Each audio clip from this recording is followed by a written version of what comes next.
ಗದಗ ಜಿಲ್ಲಾಡಳಿತ ಭವನದಲ್ಲಿ ರಾಜ್ಯ ಮಹಿಳಾ ಆಯೋಗದ ಅಧ್ಯಕ್ಷೆ ನಾಗಲಕ್ಷ್ಮಿ ಚೌಧರಿ ಸುದ್ದಿಗೋಷ್ಠಿ. ಜಿಲ್ಲಾಧಿಕಾರಿ ಎನ್ ಶ್ರೀಧರ್ ಸಮಕ್ಷಮದಲ್ಲಿ ಮಹಿಳೆಯರ ಹಕ್ಕು, ಭ್ರೂಣ ಹತ್ಯೆ ತಡೆ ಹಾಗೂ ಮೂಲ ಸೌಕರ್ಯಗಳ ಕುರಿತು ಖಡಕ್ ಚರ್ಚೆ. ಆಸ್ಪತ್ರೆಗಳಲ್ಲಿ ಕುಡಿಯುವ ನೀರು ಹಾಗೂ ಅಲೆಮಾರಿ ಸಮುದಾಯಗಳ ಸೌಲಭ್ಯಗಳ ಕುರಿತು ಜಿಲ್ಲಾಡಳಿತಕ್ಕೆ ನೇರ ಸೂಚನೆ. ಗದಗ ಜಿಲ್ಲಾಡಳಿತ ಭವನದ ಸಭಾಂಗಣದಲ್ಲಿ ಇವತ್ತು ಕರ್ನಾಟಕ ರಾಜ್ಯ ಮಹಿಳಾ ಆಯೋಗದ ಅಧ್ಯಕ್ಷೆಯಾಗಿರುವ ನಾಗಲಕ್ಷ್ಮಿ ಚೌಧರಿ ಅವರ ಅಧ್ಯಕ್ಷತೆಯಲ್ಲಿ ಮಹತ್ವದ ಕುಂದುಕೊರತೆ ಆಲಿಕೆ ಸಭೆ ಹಾಗೂ ಸುದ್ದಿಗೋಷ್ಠಿ ನಡೆದಿದೆ.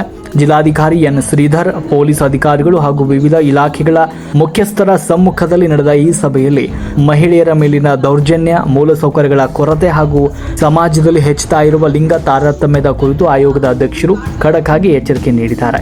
ಸಭೆಯಲ್ಲಿ 1000ಕ್ಕೂ ಅಧಿಕ ಮಹಿಳೆಯರು, ದೇವದಾಸಿಯರು, ಅಲೆಮಾರಿ ಸಮುದಾಯದವರು ಹಾಗೂ ತೃತೀಯ ಲಿಂಗಿಗಳು ಭಾಗವಹಿಸಿ ತಮ್ಮ ಸಮಸ್ಯೆಗಳ ಸುರಿಮಳೆಯನ್ನೇ ಹರಿಸಿದರು. ವಸತಿ, ಪಿಂಚಣಿ, ಮೂಲಭೂತ ಸೌಕರ್ಯ ಹಾಗೂ ಆಸ್ತಿ ಹಕ್ಕುಗಳಿಗಾಗಿ ಸಲ್ಲಿಕೆಯಾಗಿರುವ 66ಕ್ಕೂ ಅಧಿಕ ಅರ್ಜಿಗಳನ್ನು ಸ್ವೀಕರಿಸಿದ ಆಯೋಗದ ಅಧ್ಯಕ್ಷರು ಗಂಭೀರ ಪ್ರಕರಣಗಳನ್ನು ತಕ್ಷಣವೇ ಪರಿಶೀಲಿಸಿ ಕ್ರಮ ಕೈಗೊಳ್ಳುವಂತೆ ಜಿಲ್ಲಾಡಳಿತಕ್ಕೆ ಸೂಚಿಸಿದರು. ಸಾರ್ವಜನಿಕ ಆಸ್ಪತ್ರೆಗಳ ಪರಿಶೀಲನೆ ನಡೆಸಿದ ಅಧ್ಯಕ್ಷರು ರೋಣ ತಾಲೂಕು ಆಸ್ಪತ್ರೆಯಲ್ಲಿ ಕುಡಿಯುವ ನೀರಿನ ಪ್ಲಾಸ್ಟಿಕ್ ಬಾಟಲಿಗಳ ಬಳಕೆಗೆ ತೀವ್ರ ಆಕ್ಷೇಪವನ್ನು ಕೂಡ ವ್ಯಕ್ತಪಡಿಸಿದ್ದಾರೆ. ಆಸ್ಪತ್ರೆಗಳಲ್ಲಿ ಶುದ್ಧ ಕುಡಿಯುವ ನೀರಿನ ವ್ಯವಸ್ಥೆಯನ್ನು ತಕ್ಷಣವೇ ಸರಿಪಡಿಸಬೇಕು. ರೋಗಿಗಳಿಗೆ ಯಾವುದೇ ತೊಂದರೆ ಆಗದಂತೆ ಉತ್ತಮ ವೈದ್ಯಕೀಯ ಸೇವೆಯನ್ನು ಒದಗಿಸಬೇಕು ಅಂತ ಗಡುವು ನೀಡಿದ್ದಾರೆ. ಇದೇ ವೇಳೆಯಲ್ಲಿ ಜಿಲ್ಲೆಯಲ್ಲಿ ಗಂಡು ಮತ್ತು ಹೆಣ್ಣು ಮಕ್ಕಳ ಜನನ ಪ್ರಮಾಣದಲ್ಲಿ ಕಂಡು ಬರ್ತಾ ಇರುವ ವ್ಯತ್ಯಾಸದ ಕುರಿತು ಕಳವಳವನ್ನು ವ್ಯಕ್ತಪಡಿಸಿದ್ದಾರೆ. ಇನ್ನು ಕಾನೂನು ಬಾಹಿರ ಭ್ರೂಣ ಹತ್ಯೆ ತಡೆಯೋದಕ್ಕೆ ಕಠಿಣ ತನಿಖೆ ನಡೆಸಬೇಕು. ಪ್ರತಿ ಗ್ರಾಮ ಪಂಚಾಯಿತಿ ಮಟ್ಟದಲ್ಲಿ ಕಡ್ಡಾಯವಾಗಿ ಮಹಿಳಾ ಗ್ರಾಮ ಸಭೆಗಳನ್ನು ನಡೆಸಿ ಮಹಿಳೆಯರ ಸಮಸ್ಯೆಗಳಿಗೆ ತಳಮಟ್ಟದಲ್ಲಿ ಪರಿಹಾರವನ್ನು ಕಂಡುಕೊಳ್ಳಬೇಕು ಅಂತ ಜಿಲ್ಲಾಡಳಿತಕ್ಕೆ ಸ್ಪಷ್ಟ ನಿರ್ದೇಶನವನ್ನು ಕೂಡ ನೀಡಿದರು. ಮಹಿಳೆಯರ ಮತ್ತು ದುರ್ಬಲ ವರ್ಗದವರ ಹಕ್ಕುಗಳನ್ನು ಕಸಿಯುವ ಯಾವುದೇ ಪ್ರಯತ್ನ ಸಹಿಸೋದಿಲ್ಲ. ಗಂಭೀರ ಅಪರಾಧ ಪ್ರಕರಣಗಳಲ್ಲಿ ಎಷ್ಟೇ ಪ್ರಭಾವಿಯಾಗಿದ್ರೂ ಕೂಡ ಬಿಡದೆ ತನಿಖೆ ನಡೆಸಿ ಕಠಿಣ ಶಿಕ್ಷೆಯನ್ನು ವಿಧಿಸಬೇಕು ಅಂತ ಖಡಕ್ ಆಗಿ ಸೂಚನೆ ನೀಡಿದ್ದಾರೆ. ಮಹಿಳೆಯರ ಭದ್ರತೆ ಮತ್ತು ಅಭಿವೃದ್ಧಿಗೆ ಆಯೋಗ ಬದ್ಧವಾಗಿದ್ದು, ಜಿಲ್ಲಾಡಳಿತ ನೀಡುವ ಭರವಸೆಗಳು ಕೇವಲ ಕಾಗದಕ್ಕೆ ಸೀಮಿತವಾಗಿದೆ, ಕ್ರಿಯಾರೂಪಕ್ಕೆ ಬರಬೇಕಾಗಿದೆ ಅಂತ ತಿಳಿಸಿದ್ದಾರೆ. ರಾಷ್ಟ್ರಕ್ರಾಂತಿ ನ್ಯೂಸ್ ಗದಗ. ಕಾನೂನುಬದ್ಧವಾಗಿ ಶಿಕ್ಷೆ ಆಗಲಿ ಅಂತ ಹೇಳಿ ನಾನು ಗೃಹ ಇಲಾಖೆಗೆ ಪತ್ರವನ್ನು ಬರಿತೀನಿ, ಭೇಟಿನೂ ಹಾಕ್ತೀನಿ. ನಾನು ಅದನ್ನು ಆ ತಂದೆ ತಾಯಿ ಮತ್ತು ಅವ್ರ ಜೊತೆ ಬಂದಂಥ ಬಂಧು ಬಳಗ ಪ್ರತಿಯೊಬ್ಬರಿಗೂ ಆಶ್ವಾಸನೆ ಕೊಟ್ಟು ಕಳಿಸ್ತೀನಿ. ಎರಡನೇದೇನೆಂದರೆ, ನೀವು ನೋಡಿರ್ಬೋದು, ಇವತ್ತು 1,000ಕ್ಕಿಂತ ಹೆಚ್ಚು ಮಹಿಳೆಯರು ಬಂದಿದ್ದರು. ಅದರಲ್ಲಿ ದೇವದಾಸಿಯರಿದ್ದಾರೆ, ಅಲೆಮಾರಿ ಸಮುದಾಯದವರಿದ್ದಾರೆ, ಟ್ರಾನ್ಸ್ಜೆಂಡರ್ ಇದ್ದಾರೆ, ಮತ್ತು ಎಷ್ಟೋ ಜನ ಕೆಲಸಗಳನ್ನು ಕೇಳ್ಕೊಂಬಂದಿದ್ದಾರೆ, ಮನೆಗಳು ಬೇಕು ಅಂತ ಕೇಳ್ಕೊಂಬಂದಿದ್ದಾರೆ, ಪೆನ್ಷನ್ ಇಲ್ಲ ಅಂತ ಬಂದಿದ್ದಾರೆ, ಮೂಲಭೂತ ಸೌಕರ್ಯಗಳಿಲ್ಲ ಅಂತ ಬಂದಿದ್ದಾರೆ, ಗಂಡನ ಕಾಟ ಮತ್ತು ತಾಯಿಗೆ ಲಾಯರ್ ಕೊಡಿಸೋದ್ರಿಂದ ಹಿಡ್ಕೊಂಡು ಹಲವಾರು ಮಹಿಳೆಯರ ಸಮಸ್ಯೆ. ಮಹಿಳೆ ಅಂದಮೇಲೆ ಹಲವಾರು ಸಮಸ್ಯೆಗಳಿರ್ತವೆ, ಒತ್ಕೊಂಡು ಬಂದಿದ್ದಾರೆ. ಒಂದು 66 ಅಪ್ಲಿಕೇಶನ್ ಮನೆಗೆ ಅಂತ ಕೇಳಿ ನಮಗೆ ಕೊಟ್ಟಿದ್ದಾರೆ. ನಾವೆಲ್ಲ ಜಿಲ್ಲಾಡಳಿತಕ್ಕೆ ಕೊಟ್ಟಿದ್ದೀವಿ. ಅವರು ಸರ್ಕಾರದಿಂದ ಮುಂದೆ ಅನುದಾನಗಳು ಬಂದಾಗ ಹಂಚಿಕೆ ಮಾಡಬೇಕಾದ್ರೆ ಮಹಿಳಾ ಆಯೋಗಕ್ಕೆ ಎಸ್ಪೆಷಲಿ ಅಲ್ಲಿ ಬಂದಿದ್ದವೆಲ್ಲ ಬಡ ಹೆಣ್ಮಕ್ಳು, ವಿಧವೆಯರು, ಸಿಂಗಲ್ ಪೇರೆಂಟ್ಸು. ಸೊ ಆ ತಾಯಂದಿರಿಗೆ ಯಾವಾಗಲೂ ಇಂಪಾರ್ಟೆನ್ಸ್ ಕೊಟ್ಟು ಅವ್ರನ್ನ ಕನ್ಸಿಡರ್ ಮಾಡ್ತಾರೆ. ರಿಪೋರ್ಟು ನನಗೆ ಕಳಿಸ್ಕೊಡ್ತಾರೆ. ಮತ್ತು ಆಸ್ಪತ್ರೆ ವಿಸಿಟ್ ಮಾಡಿದ್ದೆ. ಆಸ್ಪತ್ರೆ ತುಂಬ ಚೆನ್ನಾಗಿದೆ. ನಮ್ಮ ಜಿಲ್ಲಾ medical ಟೀಚಿಂಗ್ಗೆ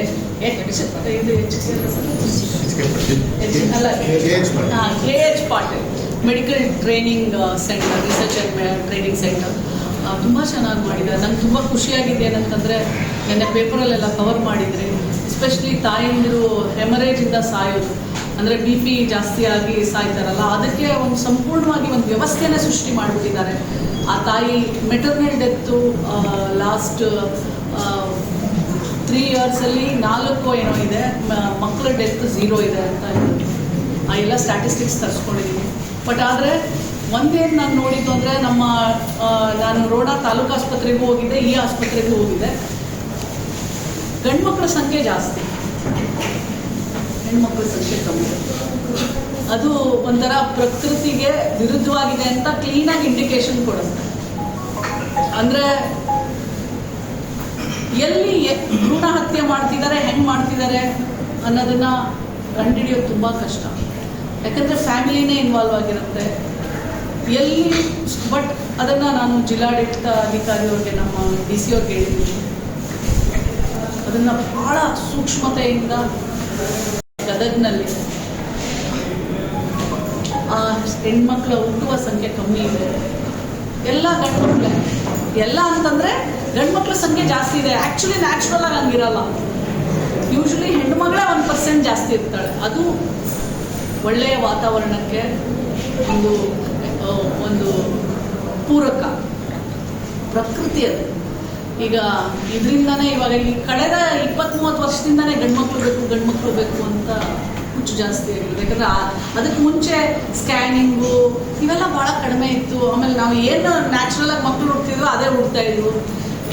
so last 30 years effective ಆಗಿದೆ. ಪ್ರತಿಯೊಂದು ಊರು ಹಳ್ಳಿಗಳಲ್ಲಿ ಗಂಡ್ಮಕ್ಳು 50-60 ಜನ ಮದುವೆ ಆಗದಿರೋರು ಹಂಗೆ ಇದ್ದಾರೆ, ಹೆಣ್ಮಕ್ಳು ಇಲ್ಲ ಇದೆ. ಸೊ ಇದೇ ಕಂಟಿನ್ಯೂ ಆದರೆ ಭಾಳ ಮುಂದೆ ತುಂಬ ದೊಡ್ಡ ವಿಕೋಪವನ್ನು ನಾವೆಲ್ಲ ಎದುರಿಸ್ಬೇಕಾಗುತ್ತೆ. ಸೊ ಇದನ್ನು ಅಷ್ಟೇ ನಾನು ಜಿಲ್ಲಾಡಳಿತಕ್ಕೆ ಭಾಳ ಸೂಕ್ಷ್ಮತೆಯಿಂದ ಇದನ್ನು ಹೆಂಗೆ, ಯಾವ ಥರ, ಎಲ್ಲೇ ಯಾರೇ ಇದಕ್ಕೆ ಕಾರಣರಾದರೂ ಬಿಡುಕೂಡ್ದು ಅವರಿಗೆ ಪನಿಷ್ಮೆಂಟ್ ಆಗಬೇಕು. ಅದನ್ನು ಸಹ ನಾನು ಜಿಲ್ಲಾಡಳಿತ ಗಮನಕ್ಕೆ ತಗೊಂಡ್ಬಂದಿದ್ದೀನಿ. ರೋಣ ತಾಲೂಕು ಆಸ್ಪತ್ರೆಯಲ್ಲೂ ಎಲ್ಲ ಚೆನ್ನಾಗಿದೆ. ಬಟ್ ಸರ್, ಅಲ್ಲಿ ಕುಡಿಯೋ ನೀರಿಲ್ಲ. ಅವರು ಪ್ಲಾಸ್ಟಿಕ್ ಬಾಟಲಿಂದ ನೀರು ತೊಗೊಂಡು ಬಂದು ಅಲ್ಲಿ ಸಪ್ಲೈ ಮಾಡ್ತಾ ಇದ್ದಾರೆ.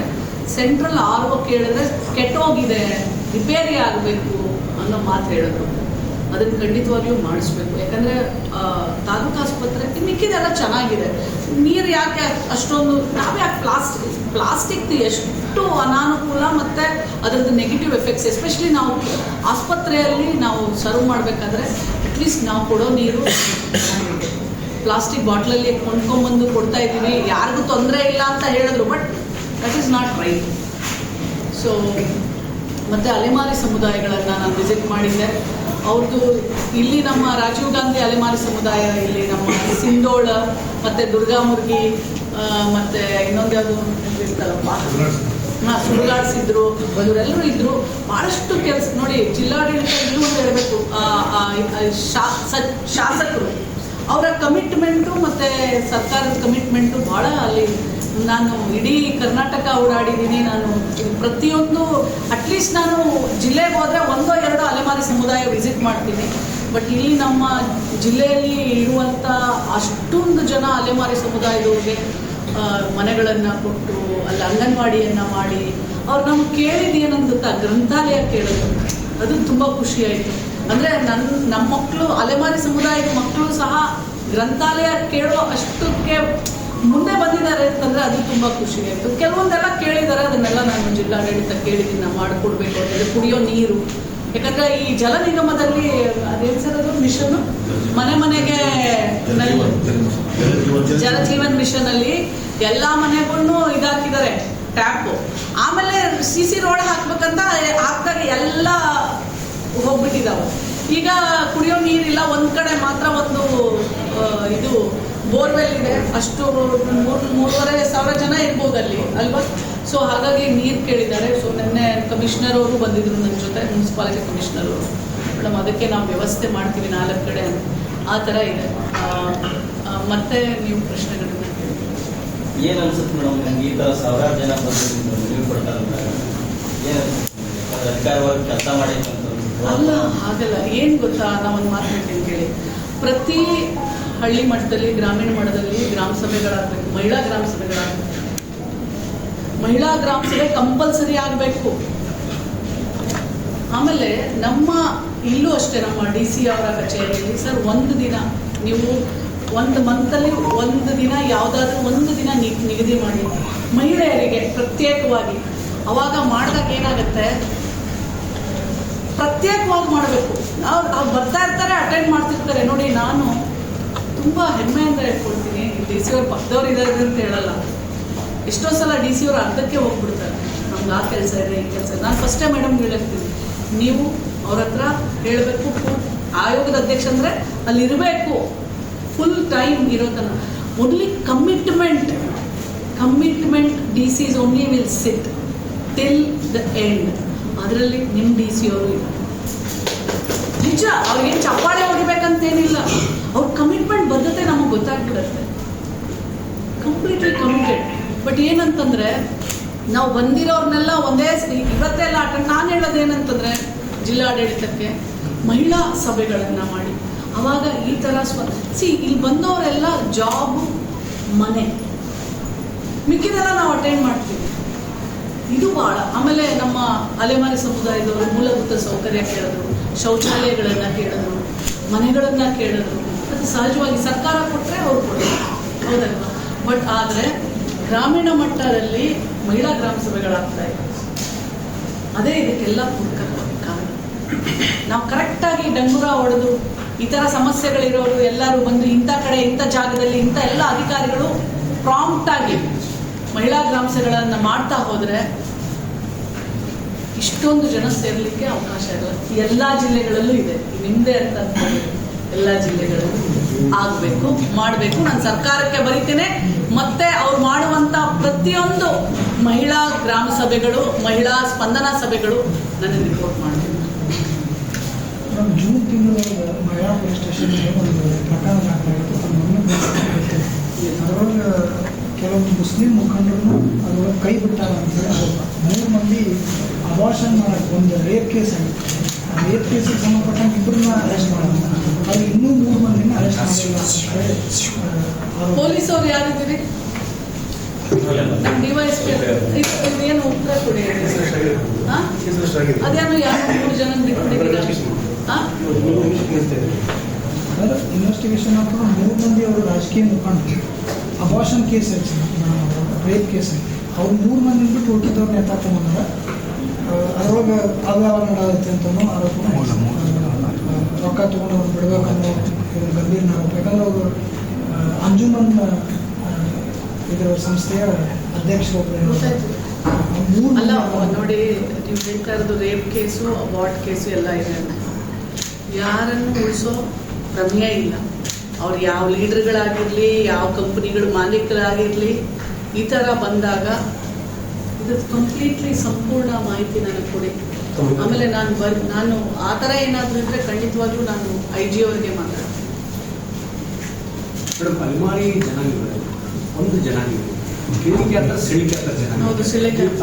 ಈ 2 ಜನಾಂಗ ಒಂದೇ ಕಾಸ್ಟಿಗೆ ಯಾಕೆ ಅವ್ರಿಗೆ ಕಾರ್ಯಕ್ರಮ ಮಾಡ್ತಾ ಇದ್ದಾರೆ ಅಂತ ಹೇಳ್ತಾರೆ. ಒಂದ್ ಕಡೆ ಎಸಿ ಕೊಡ್ತಾರೆ, ಒಂದ್ ಕಡೆ ಕೆಡಿಗೆ ಕೊಡ್ತಾ ಇದ್ದಾರೆ.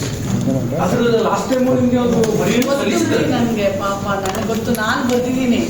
ಅದು ಕ್ಯಾಟಗರಿ 1 ಆ ಒಂದು ಇದನ್ನೆಲ್ಲ ತೊಗೊಳ್ಕೊಂಡು ಅವ್ರಿಗೂ ಸಹ ಅವರು ಕ್ಯಾಟಗರಿ 1 ಕೊಡ್ತಾರೆ. ನಮಗೆ SC ST ಅಲ್ಲ, ಅವ್ರಿಗೆ SC ಕೊಡಲ್ಲ. ಅದು ನಮ್ಮಲ್ಲಿ ಕೊಡ್ತಾ ಇದ್ದೀವಿ, 2 ಒಂದೇ ಬದಲಾಗಿದೆ. So nice. ನಾನು ಬಾಗಲಕೋಟೆಗೆ ಹೋದಾಗ ಲಾಸ್ಟ್ 2 years ಬ್ಯಾಕ್ ಕೊಡ್ತಿರ್ಲಿಲ್ಲ, ಈಗ ಕೊಡ್ತಾ ಇದ್ದಾರೆ. ಮಾಡಿಸಿ ನೀವು. ಓಕೆನಾ? Thank you. ನಾನು ಇರೋ ಒಂದಷ್ಟು ಜನ ಅಟೆಂಡ್ ಮಾಡ್ಬಿಡೋಣ.